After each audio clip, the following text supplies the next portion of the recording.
Hi everybody, welcome to Roberto's CPD talk this evening on epileptic seizures. So I'll just give you a wee brief rundown on Roberto and who he is.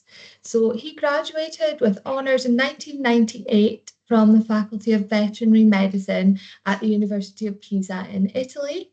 He has since obtained several postgraduate qualifications in small animal surgery, orthopaedics and neurology. Focusing specifically on neurology, Roberto completed a 3-year specialist course at the Faculty of Veterinary Medicine in Bologna. He is currently working towards the European Certificate in Small Animal Neurology and Neurosurgery through the ESAVS at the University of Bern in Switzerland. Roberto is an RCVS recognised advanced practitioner in small animal surgery. He is very passionate about all aspects of small animal surgery, orthopaedics and neurology, with a particular interest in spinal surgery and the management of epilepsy. So I'll hand you over to Roberto now.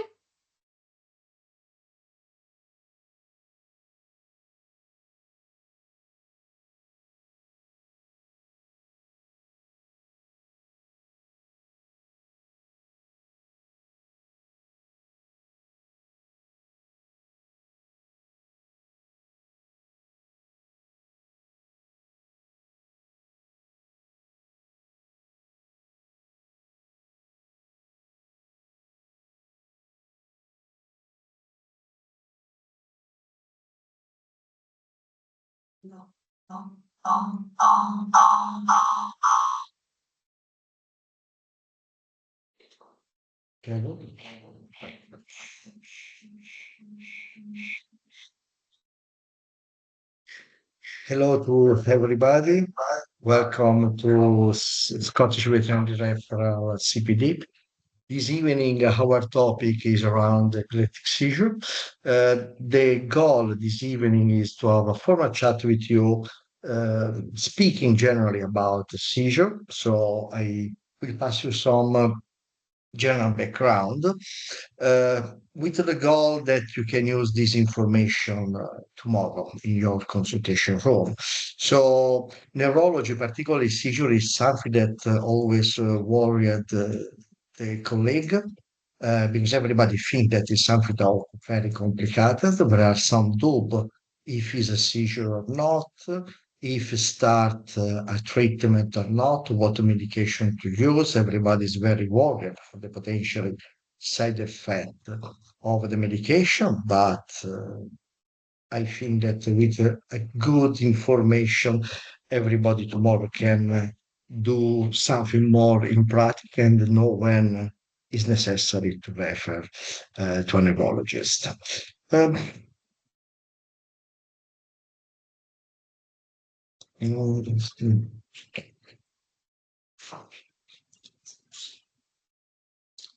we have a little technical problem.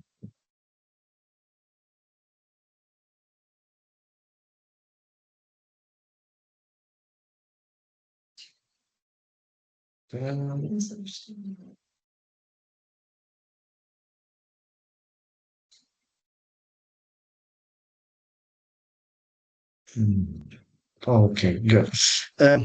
First of all, I have a question for everybody. What do you think that is the most important tool in veterinary neurology? So here on the top right, we have a fantastic, super strong MRI.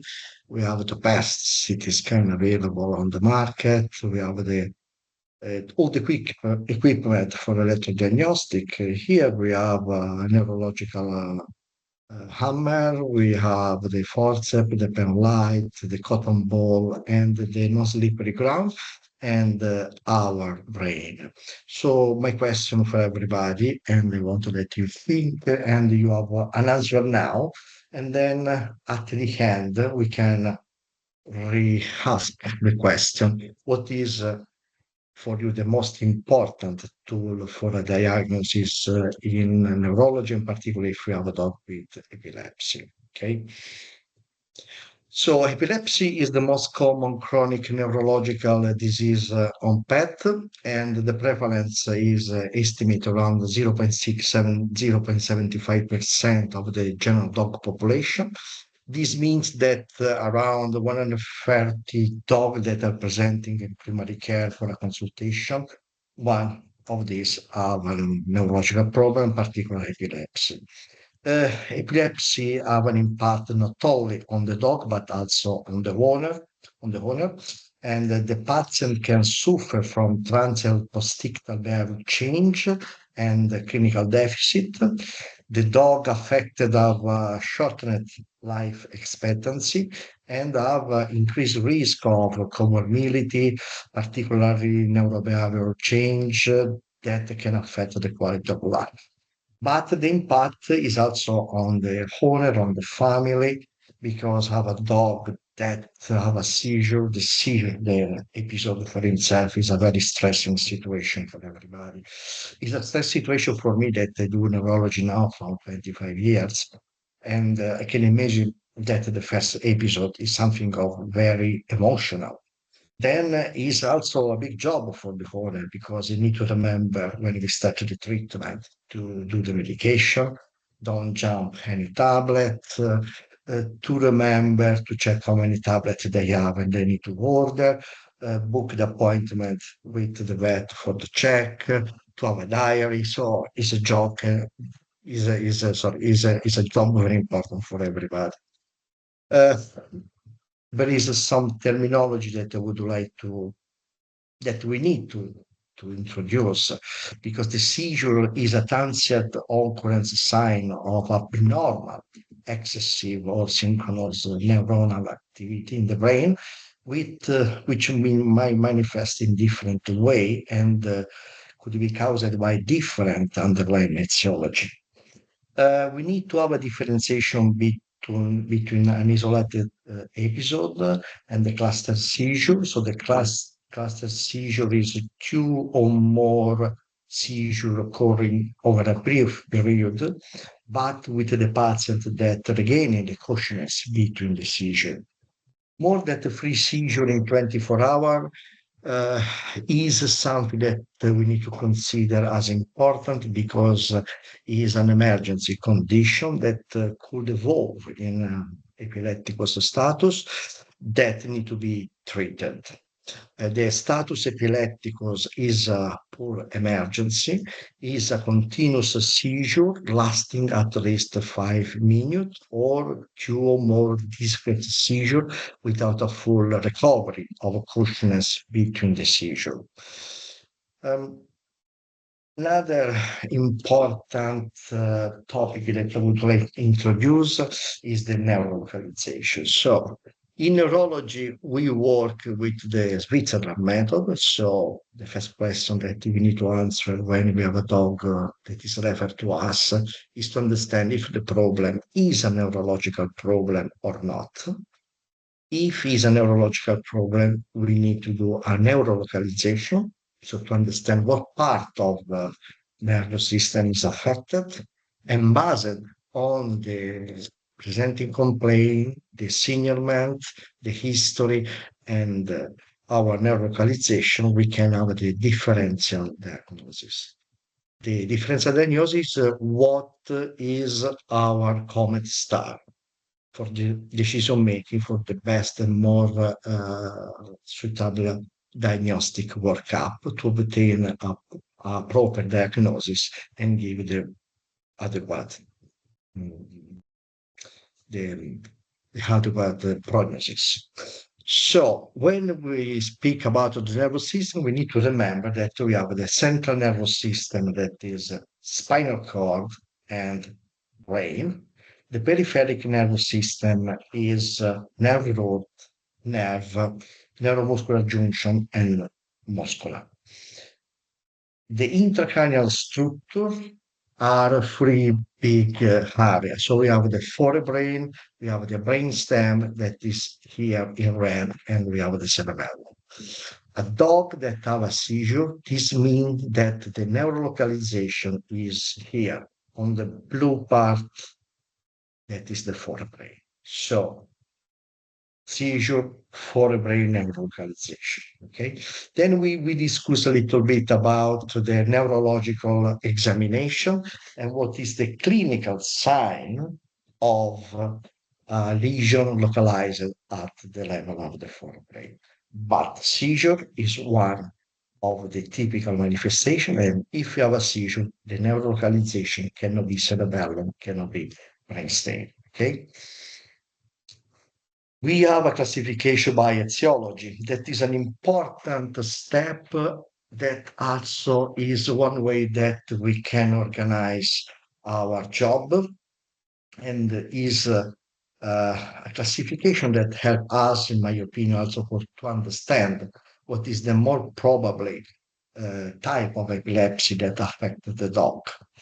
And then there is an important step for understand when we need to do an MRI or not, because based on the type of epilepsy, we have a different clinical finding, and we need to do different workup, or our workup can rule out something like this. So we have, generally speaking, idiopathic epilepsy, where there is no structural lesion in the brain. This we know that for some breed we have a genetic background, or in other breed we strongly suspect a genetic background. Here on the right there is a list of breed that we know that there is a genetic predisposition for idiopathic epilepsy, or in breed not considered in this in, number of breed. Idiopathic epilepsy is when we don't know what is the motivation because there is the seizure, and when we have no evidence of structural epilepsy. Reactive epilepsy is an epilepsy that occurring as a natural response from the normal brain to a transient disturbance in function that could be of metabolic origin or toxic, which is reversible when the cause of the disturbance is corrected. So reactive epilepsy could be given by liver impairment, kidney disease, and insulinoma. So we have a low level of glucose, or toxicosis, a dog that hit some toxin. Structural epilepsy is the epilepsy with an abnormal with a structural problem of the brain, like a tumor, like an inflammation, or a congenital disease like the hydrocephalus, could be the result of a trauma, or could be the result of a vascular accident or a degenerative disease. So in this case, the brain is not structural normal. The dog with an idiopathic epilepsy, like a man with an idiopathic epilepsy, the anatomy of the brain is normal. The alteration is at the level of the electrical system of the brain. One of my professors always have this similitude. So you need to imagine a person with epilepsy like a person that imagine to have a room with the anti-fire system. So the normal person, the normal dog, because everybody potentially could be epileptic, but who is normal is the room with the anti-fire system that is working. So if there is the fire in the room, we have the foam that stops the fire. A dog, a man, a cat with an idiopathic epilepsy have the anti-fire system that is not working, so the fire cannot be stopped. There is the classic classification by semiology. So the big difference is between the generalized epileptic seizure, where it's very easy to understand that this is epilepsy because there is all the full signs. So dog is in lateral recumbency, is shaking, there is a hypersalivation, loss of urine, loss of feces, the dog that is unconscious at that moment. Focal epilepsy is different and is sometimes more difficult to understand because could be easily confused with other episodic disorder. There is a differentiation between motor, autonomic, behavioral. You can look here the difference. So this is the big differentiation between the two types of seizure. But from the point of view of the workup, the decision making, the choice to start treatment or not, there is not a difference. Obviously, a dog that starts with a focal seizure can evolve in a generalized epileptic seizure, and this is something of importance that we need to consider because could be a sign that we need to start the treatment or we need to use another medication in addition. Okay. The stage of seizure, very, very briefly. So we have the prodrome is a long-term indication of a forthcoming seizure. This is characterized by abnormal behavior like restless, begging the owner, uncontrolled vocalization. This could be to be long hour or day before to have a seizure. Usually the people, the epileptic person, they understand whenever is the problem, and the owner generally can start to understand when the problem is having. So these are problems. So shortly we have the episode. The aura is the initial sensation of a seizure before to have an evidence of the clinical sign. This happens last second, last minute before to have a seizure. In this case, this is caused by an initial abnormal activity of the brain. The big difference between the aura and the prodrome is that if we do an electroencephalography, in the prodrome phase, we don't have any alteration.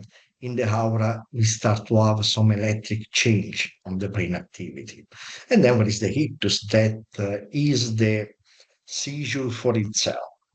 After the seizure, we have the post-ictal stage, where we have some transient abnormality in the brain function that are caused by the ictus and appear when the ictus has ended. These may include the disorientation, restlessness, ataxia, blindness, deafness, and can usually resolve after some minutes, but can continue also for some hour or day.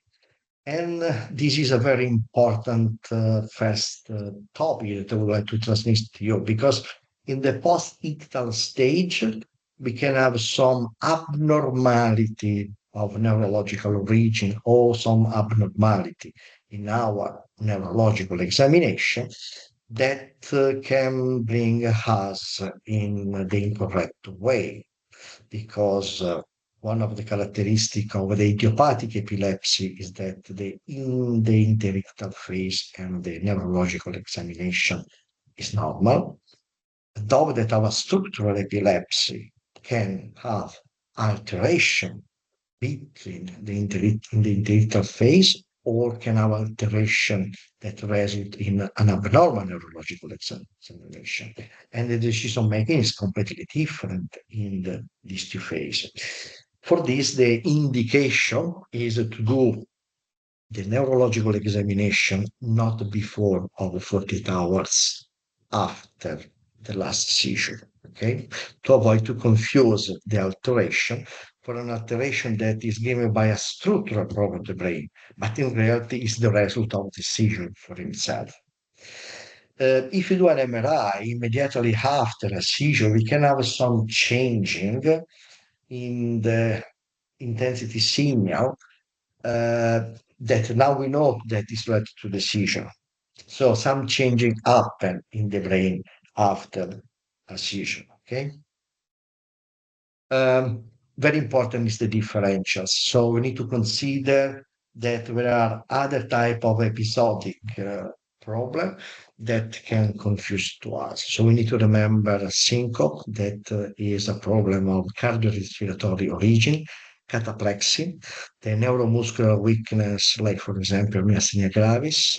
We can have some myasthenic crisis, that can confuse us, the paroxysmal behavior change, the vestibular attack that are completely different from a seizure, paroxysmal dyskinesia, idiopathic neck head tremor, and the pain, particularly the neck pain. So you imagine a French bulldog with the classic lateralized neck disc that can have episodic screaming and being entrapped that cannot move the leg, so could be easily to confuse with a seizure. And what we don't want to do an MRI in a dog that in fact have a heart problem or put under treatment for epilepsy a dog that have a disc. Okay.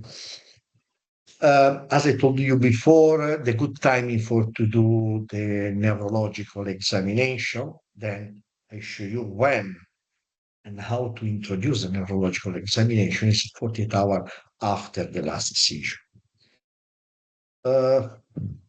As I told you when we start, so when we have a seizure, the neurolocalization is forthcoming. I would like to show you what is the step that we do during a neurological examination. We need to have an assessment of the consciousness and behavior.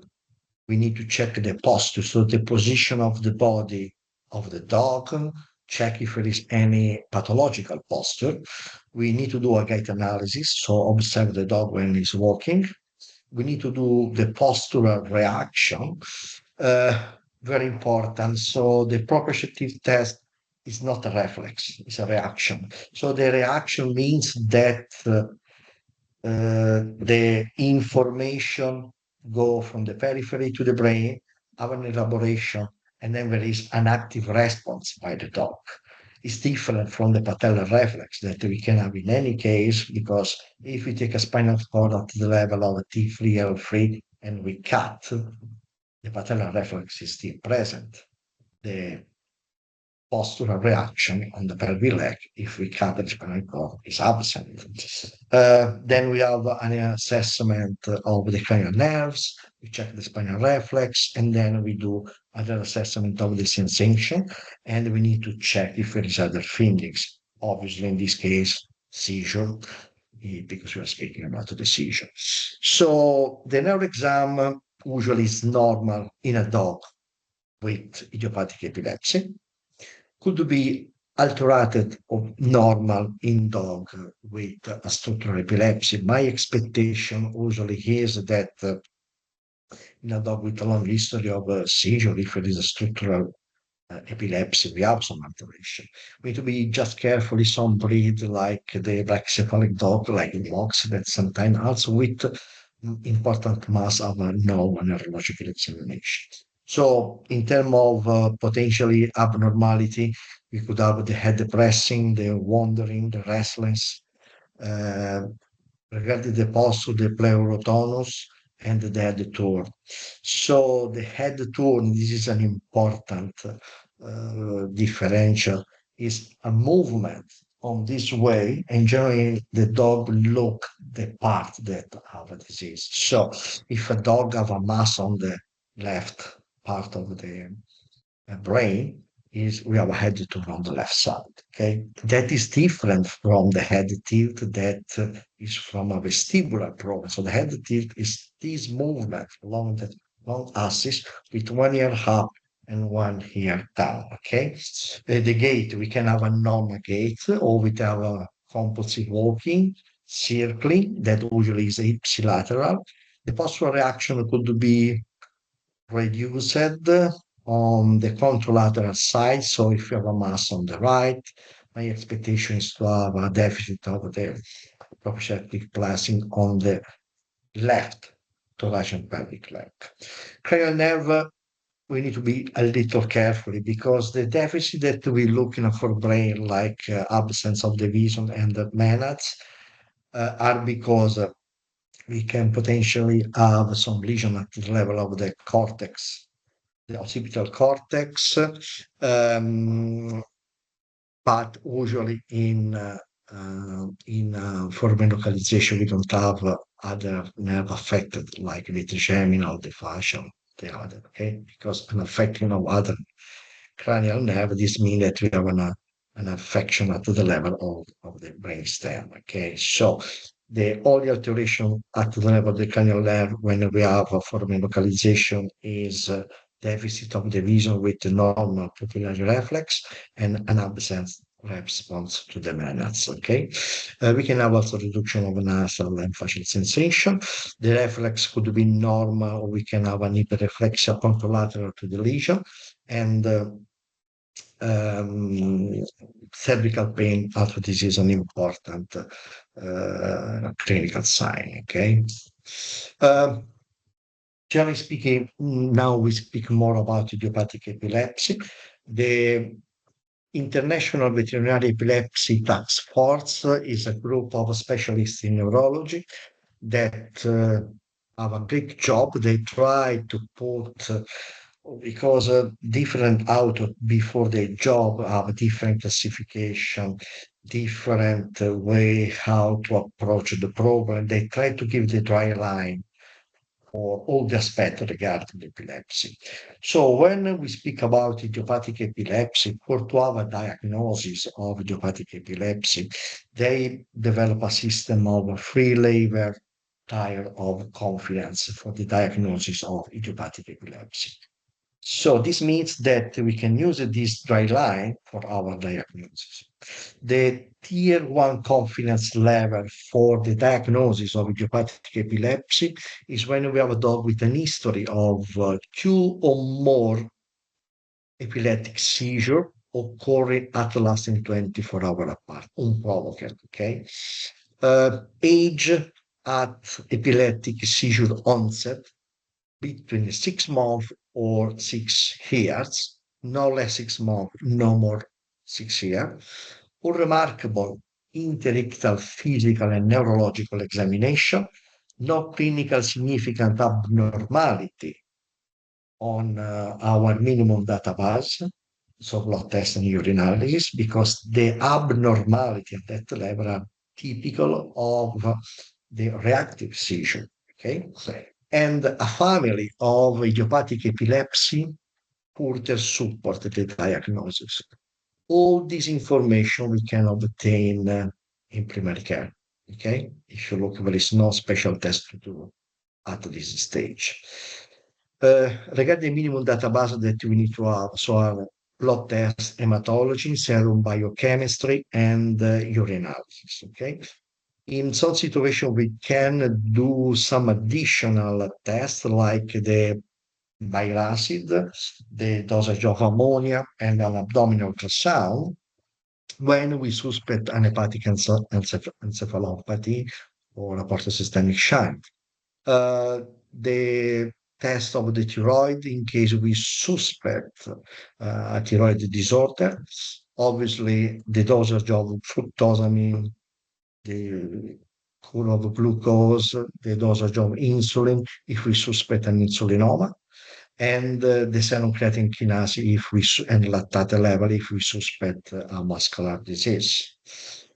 The tier 2 confidence for the diagnosis of idiopathic epilepsy is when we have all the factors listed in tier 1, plus remarkable fasting and postprandial bile acid, and in this case, a magnetic resonance imaging of the brain based on an epileptic specific brain protocol, and obviously the cerebrospinal fluid analysis. Both MRI and CSF analysis need to be unremarkable. Okay. At last, the level 3 confidence level for the diagnosis of idiopathic epilepsy when we had the factor number 1, the factor 2, and an identification on the lentoencephalography, some abnormality characteristic typical of a seizure disorder. Okay, so when we need to do an MRI and a CSF analysis, when we have excluded all the causes of reactive seizure, when we have a dog with an age less than 6 months or more than 6 years, less 6 months is more easily that we have epilepsy related to a congenital disorder, so think the hydrocephalus.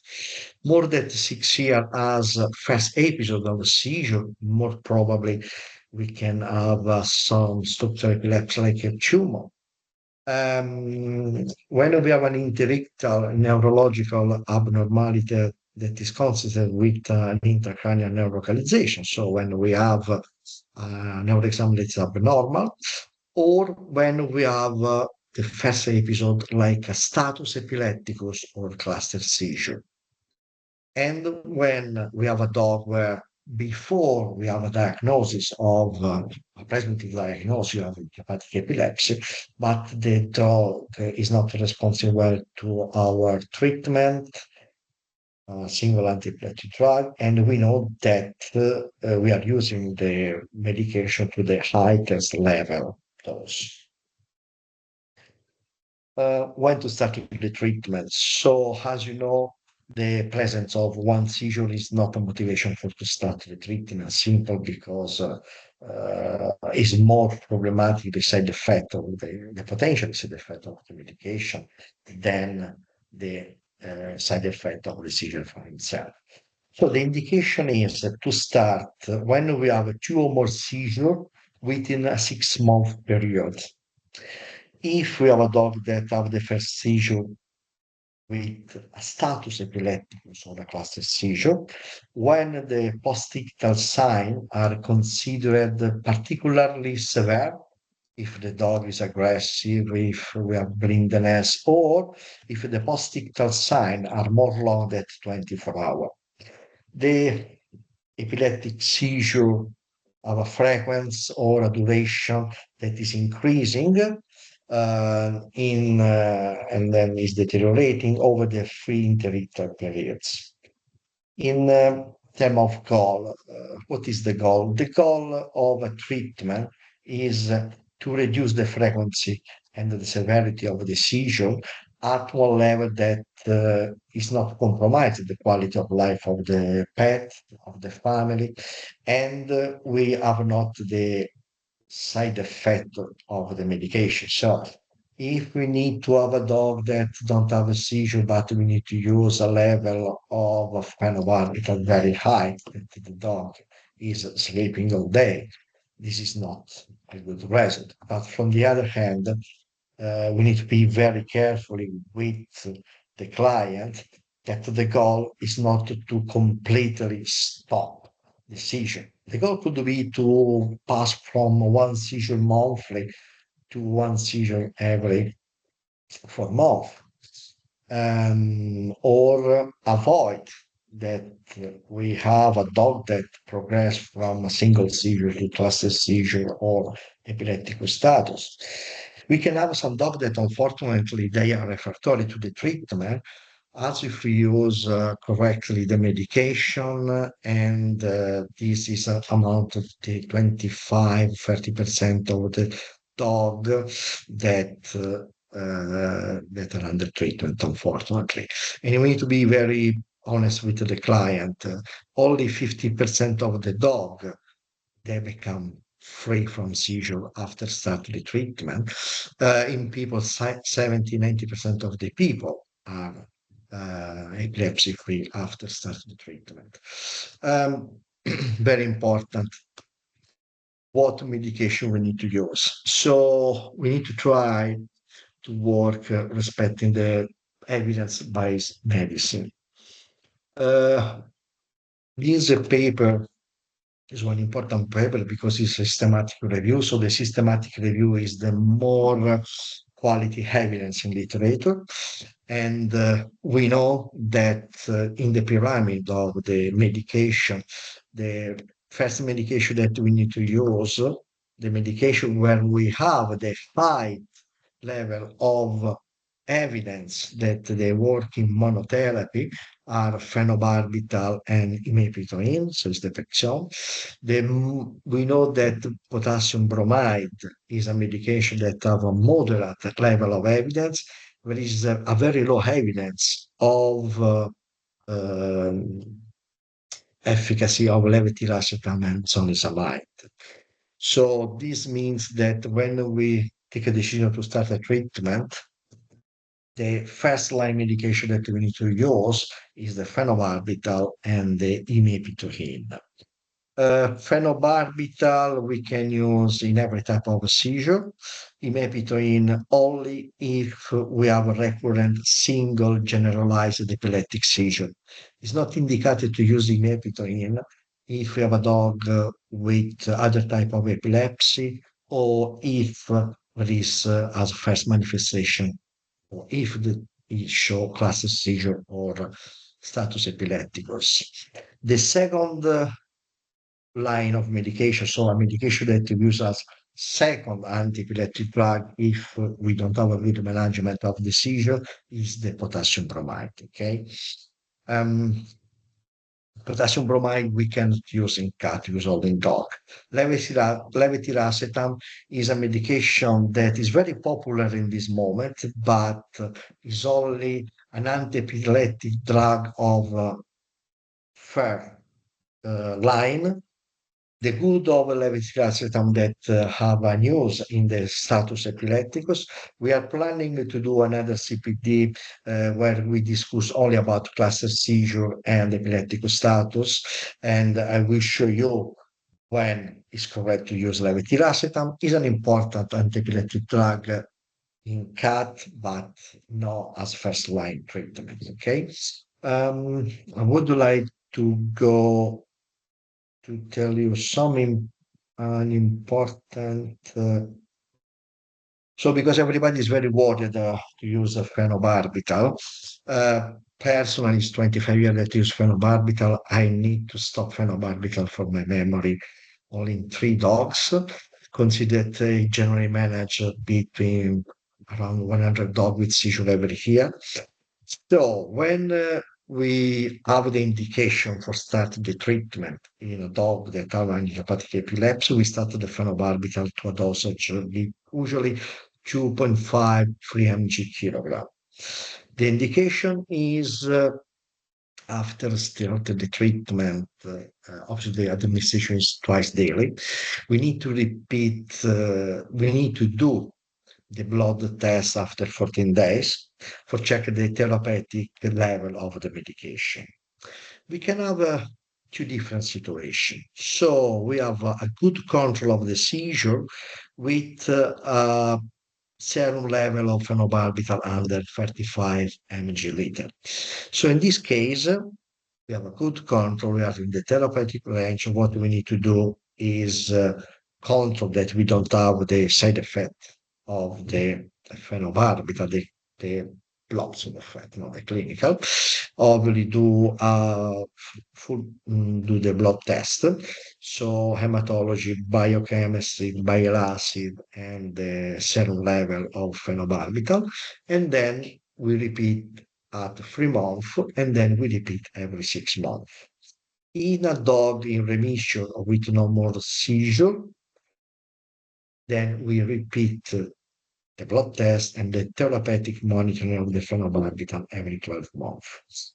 In a situation where the drug concentration, we don't have a good control of the seizure and the serum concentration is under 30 ml, we can increase the phenobarbital dose using the formula that is here, okay?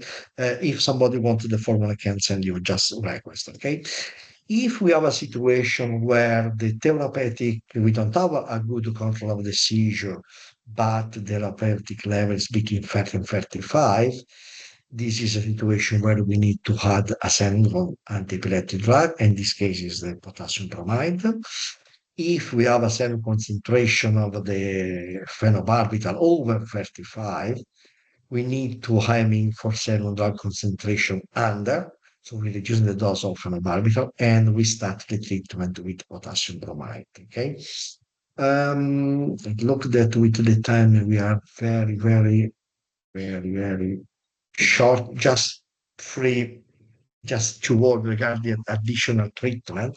So surgery in man is something that is done in refractory epilepsy. We start to do this alternative medicine, obviously only in very advanced specialistic centers, where literally with some special test, functional MRI, and a particular diagnostic, we can understand where is the focus epileptogenous and is surgically removed or cutting the corpus callosum, avoiding the propagation of the seizure from one hemisphere to the other.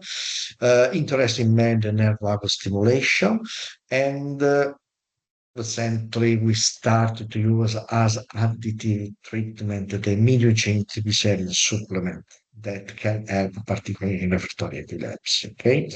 Now, probably the most important aspect of our chatting, how you can approach a patient in your room after the first epileptic seizure.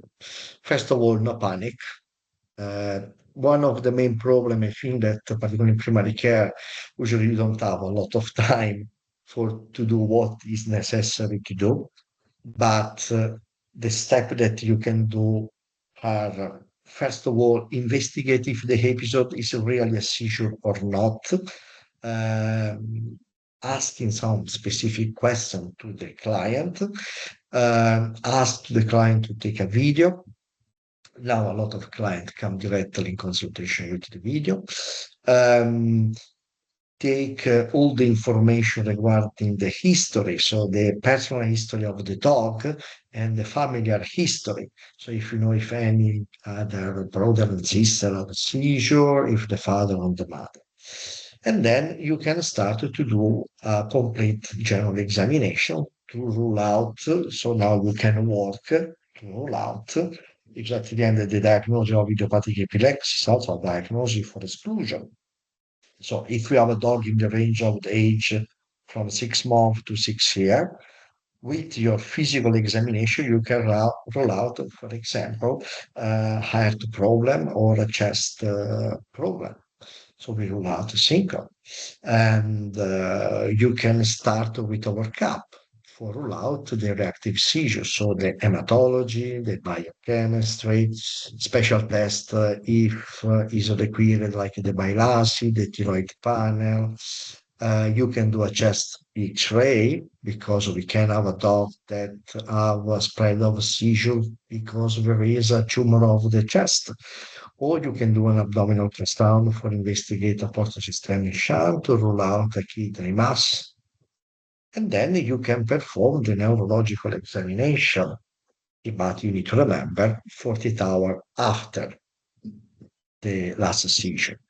If we have an history consistent, if there is a breed with high predisposition of a seizure, if the nerve exam is absolutely negative, if the interintal phase is normal, if the blood test, the chest X-ray, the abdominal ultrasound, the urinalysis are normal, we have a tier one level of evidence of idiopathic epileptic seizure. And two advice that I would like to tell you. The major part of the time, the first consultation that I have with a dog that have epilepsy, I spend the time to instruct the owner what they need to do during the seizure, because it's important to put in act all the action that avoid the protracting of the seizure, because during the seizure, the dog is very vulnerable. So always I teach the owner what you need to do if the dog is in a safe position, because obviously if you're having a seizure on the sofa, I can fall on the floor. But if it's in a safe position, close the light, everybody need to be calm, try to caress the dog. One of the problems that personally I have, but all the owner refer to me, I don't know what's happened, but during the seizure, the time became very slow. So I remember when I had my training in neurology 35 kilos ago and 25 years ago, I work always with another colleague. And so our plan was, okay, whenever is a seizure, one of us check the seizure, the other take the time. So every time I tell, 5 minutes into the, 15 seconds. I don't know what's happened. the time became very slow. The first seizure that I looked at was a child, was a man with a seizure, and for me it was a dramatic experience. Okay, so tell what is necessary to do, calm the dog, and then when the seizure is finished, okay, contact the vet. Years ago, we give in Italy a lot of vet give to the owner the diazepam. You cannot imagine how many husband was stabbed by the wife with the diazepam during the seizure because the dog is trembling. No, don't do nothing. Avoid to put the hand in the mouth because we don't have the problem that you have in men if don't breathing for some time, but usually this don't happen. And then instruct the owner to have a diary where they need to write all about the seizure, when happened, how long, what is the situation after. Ideally, if they are so ready to take us a video, this is very important. Okay. When refer, obviously, anytime that you do a neurological examination and there is an evidence of abnormality, or you have a dub, or it's not completely clear, my indication is better to refer. If the age of onset is less than 6 months or over 6 months, because the major part of this dog require an advanced diagnostic imaging, ideally an MRI and potentially a CSF analysis.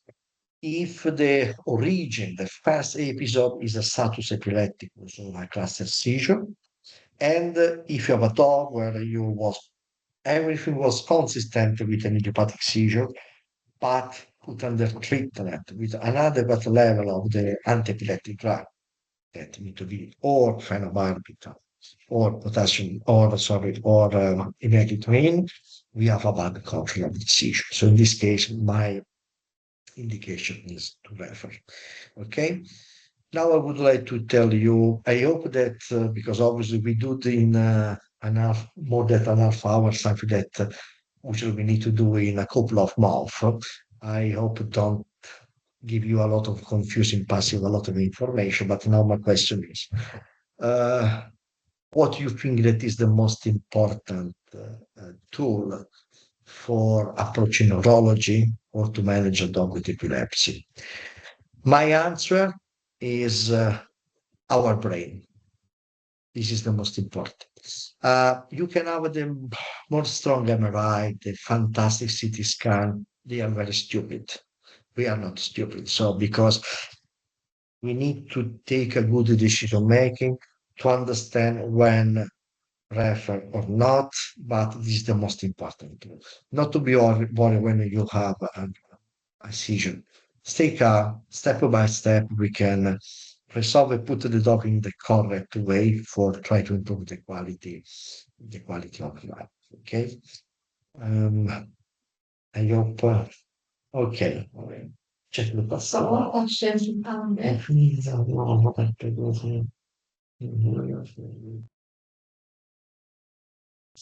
Yes, good question. It's a good question because obviously, if we have a single seizure, it's not essential to use diazepam. But if the seizure is really longer, so around 2 minutes. One of the problems that I told you is that 2 minutes, you need to have a chronometer to understand these 2 minutes because one of the problems is that the time become very slow. So only 2 minutes probably, and then the dog recovery not. But if it's more long, could be something that I give it to the owner. But the ideally, so if we come back, I show you 1 second.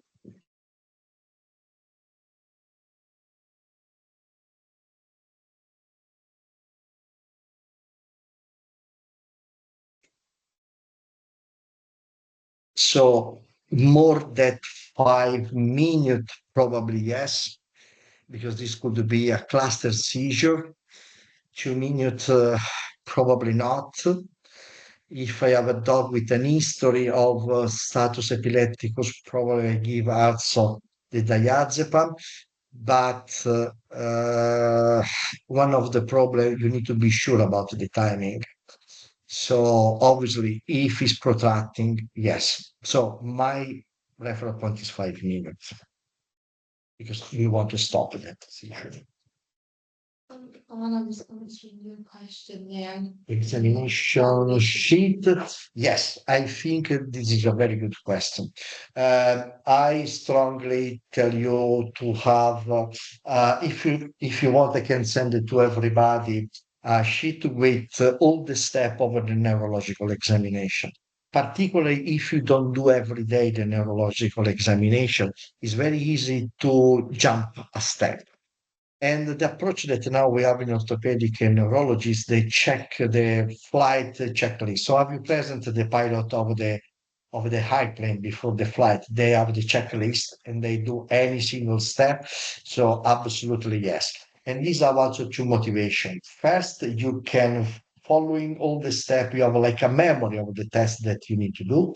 You write any single test of the behavior, the pushness, the cranial nerve, the reflex, so you're seeing, and you have a record, so you can control when you do another examination if there is any changing.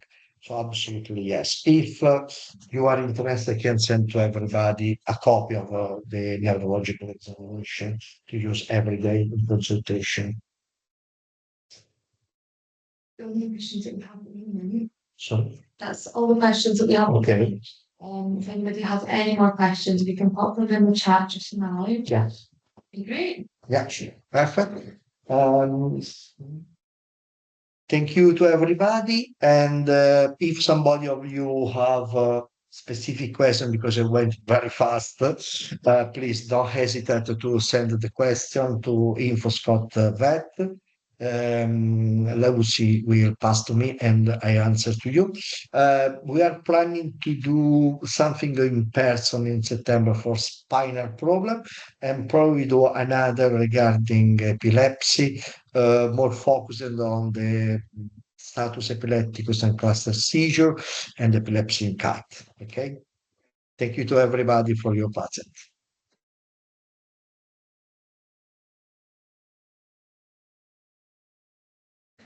Okay.